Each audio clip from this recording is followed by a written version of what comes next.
They're trying to hold up JPII or to quote the faith or to quote the Bible or the church's teaching and then undermine it at the same time. So it's no different from what the devil himself did in the desert, in the temptation of Jesus. He was quoting scripture and completely undermining it at the same time.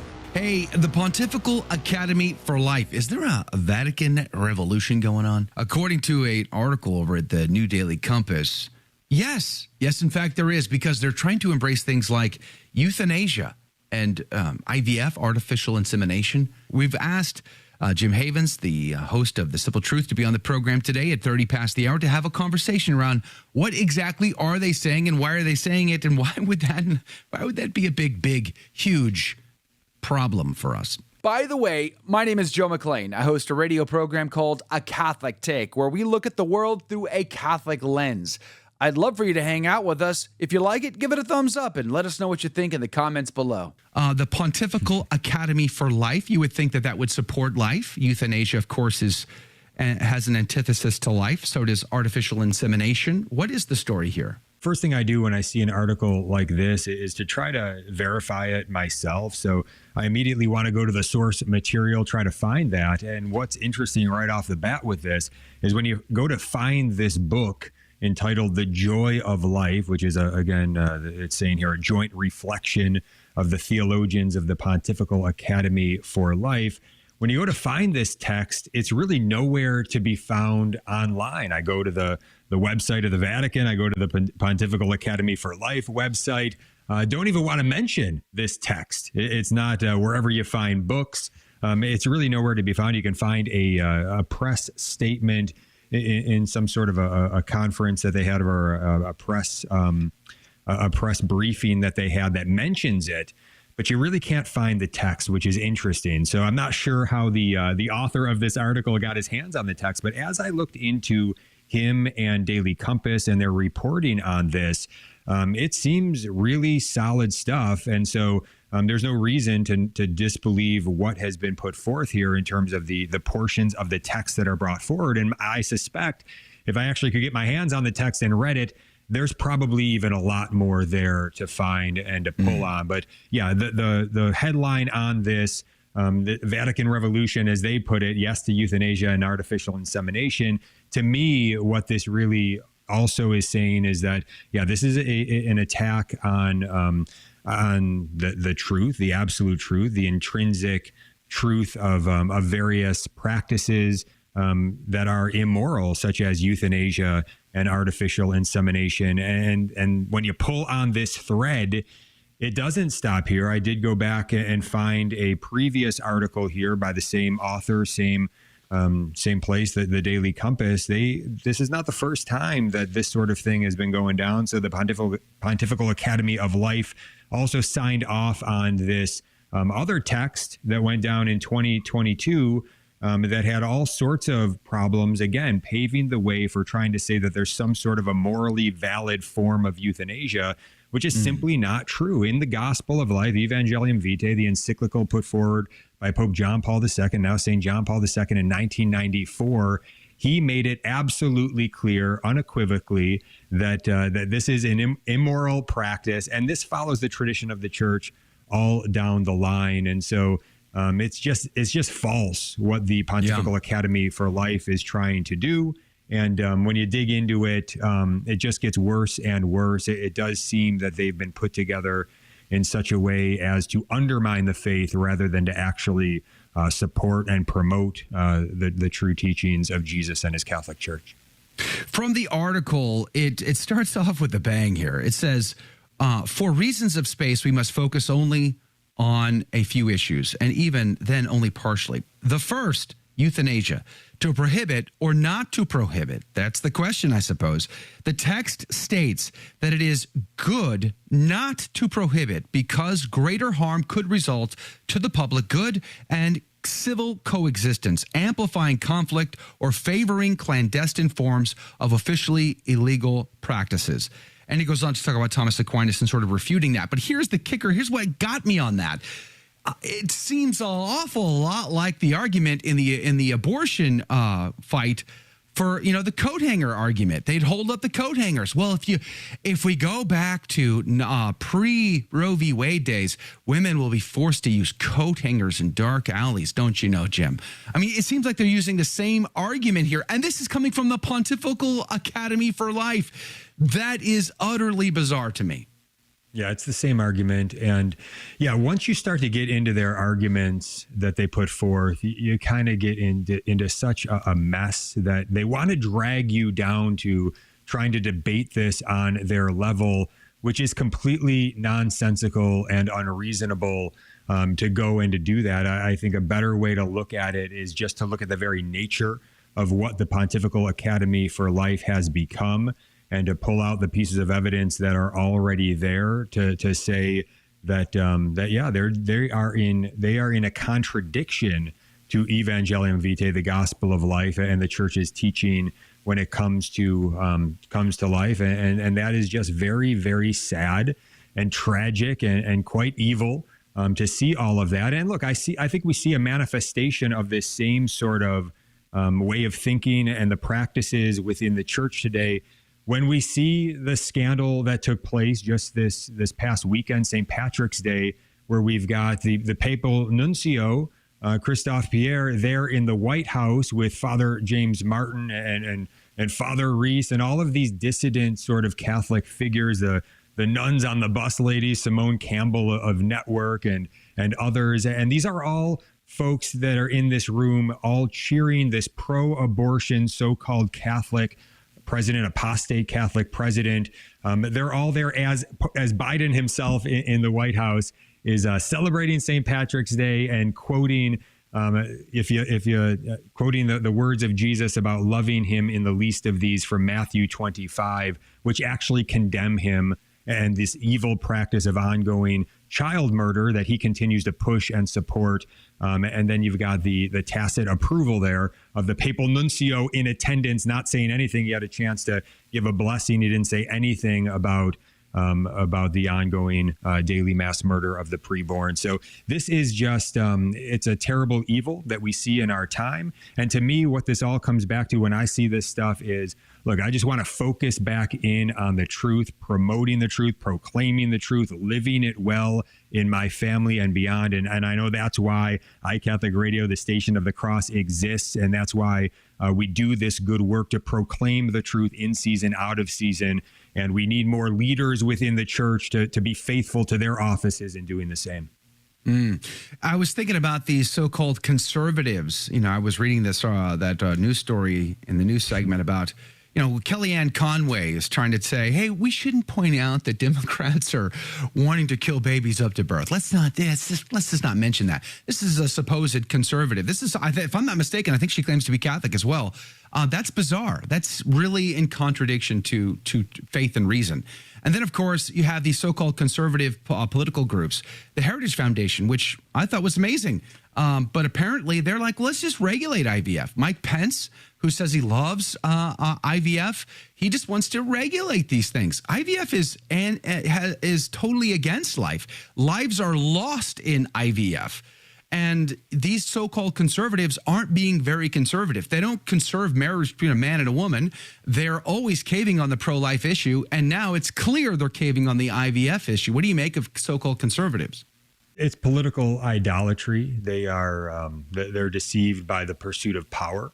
And so they're willing to compromise in areas that there is no compromise to be found on. And so it's very sad. We need new leaders. We need new people to step up and really advance the truth without compromise in these times. Mike Pence himself has admitted to using IVF out of the pain of experiencing infertility with his wife, which is a common pain that many people know, the cross of infertility. But thanks be to God that the church gives us the moral truths to understand where the lines are, that we don't fall into the deception of the evil one to go and commit these evils of IVF. And so, look, any child that's born of IVF, that's an infinitely valuable human being. So nothing but love and support for those children, just as if they were conceived under other circumstances that would be evil, like rape or incest. We still love that child, obviously. But this practice of IVF is evil and it ought to be illegal. And the way that this practice is done, we've got more than 1 million human embryos frozen in the United States indefinitely right now. Those are human beings. We were all that size once. And also then how many are discarded and killed, millions upon millions of children being killed in this way that are going ignored. And Mike Pence is supposed to get a pass because he's a Republican, because he's so-called conservative. Even pro-life groups like Students for Life have given him a pass. We did a report on this earlier, I think it was last year actually, where they were propping Pence up as this pro-life hero at their events and mentioning nothing about his public practice of IVF and his promotion of IVF, when they should be calling him to public repentance and to change his position. They look the other way again. I believe it's this deception, this temptation to political idolatry, wanting to have power, even if it's a good intention to do good with that power. Look, there are lines we cannot cross. In this article, and quoting the Pontifical Academy for Life, the PAV, and all of their opinions, they seem to think, weirdly enough, that they are supporting JP2's vision and Evangelium Vitae. Although they embrace euthanasia and they embrace in vitro fertilization. You know, what's fascinating is if you go to paragraph 2 of Evangelium Vitae, the very first sentence is, man is called to a fullness of life which far exceeds the dimensions of his earthly existence because it consists in sharing the very life of God. The loftiness of this supernatural vocation reveals the greatness of the inestimable value of human life, even in its temporal phase. It would seem to me that they are in complete contrast to JP2's vision for human life. Would you agree? Yeah, they really are. And again, we see the same sort of playbook. We see the same thing happening again. I think it's the evil one, the devil himself, that is behind all of this. And so we see these patterns. We see the same pattern with pro-abort Joe Biden, apostate Catholic in the White House, who, again, he quotes Matthew 25, Jesus saying, if you love me, love the least of these. And while he's promoting abortion, you have Gavin Newsom, pro-abortion Democrat governor in California, who puts out billboards saying, come to my state and have abortions. And then he puts on the same billboard about coming to a state to have abortions, love one another, quoting the Gospel of Mark. And so this is what we have. They say one thing, they're trying to hold up JP2 or to quote the faith or to quote the Bible or the church's teaching and then undermine it at the same time. So we need to recognize this pattern for what it is. It's no different from what the devil himself did in the desert, in the temptation of Jesus. He was quoting scripture and completely undermining it at the same time. And to take a step back on the Pontifical Academy for Life, we need to understand where it comes from. It was founded by JP2, Pope John Paul II, in 1994. So Evangelium Vitae 1995. So this great thrust for life to push back against the darkness and the assaults and the attacks on life that had been coming forward from the evil one being manifested in the world. JP2 was pushing back in his pontificate, and the Pontifical Academy for Life was an action of that, an Evangelium Vitae, an action of that, the Gospel of Life, the great encyclical from 1995, which, yes, the 30th anniversary is coming up. So if this does anything, let it be a call for renewal to go back and read the Gospel of Life, Evangelium Vitae. Read what it says. It's an encyclical, it's authoritative, whereas this text from the Pontifical Academy for Life, not so much. It's undermining authority, I would say here. And also to know that, the first one who was the first president of the Academy, the Pontifical Academy for Life, the first president, Venerable Jerome Lejeune, the French pediatrician and geneticist who opposed the use of prenatal testing for the purposes of carrying out elective abortions. And he had a declaration that he put in there, a declaration of pro-life belief. Now, that was dropped in the new statutes that were approved for the Pontifical Academy for Life in 2016 under Pope Francis, the first significant reform of the institution since its beginning. Reform, I would put in quotes there. It's being basically corrupted is what has happened here. Now we have non-Catholics as part of the Pontifical Academy for Life. We've got even pro-abortion people and pro-contraception people part of the Pontifical Academy for Life. It's completely nonsensical, and they give it away what they're up to when you pull on some of the threads pretty quickly. So I think this is reported by the National Catholic Register a few years back, where they had a now deleted tweet from the Pontifical Academy for Life, where they're basically saying that it's not authoritative what the church teaches about contraception, even though that comes down from the very beginning of the church unto this day. In fact, all Christians were united in a condemnation of contraception until 1930 with the Lambeth Conference, when the Protestants started to cave there. But even Pope Pius XI's authoritative encyclical on Christian marriage, Casti Connubii, very clear about the intrinsic evil of contraception. And that's in 1930. That's after the Lambeth Conference. A response to it, the Catholic Church doubles down the teaching on contraception. They did it again with Humanae Vitae. They do it again in 95 with Evangelium Vitae. This is the perennial traditional teaching of the church down through the ages. To say that it's somehow not authoritative, or to start to try to poke holes in it like the Pontifical Academy for Life is doing, is absolutely evil, and it shows that this thing's upside down. People need to understand that and just navigate accordingly. Yeah, for sure. Now, one thing I was just thinking about was so many Catholics today believe, Jim, you can't. You're being so critical. You're only creating more division.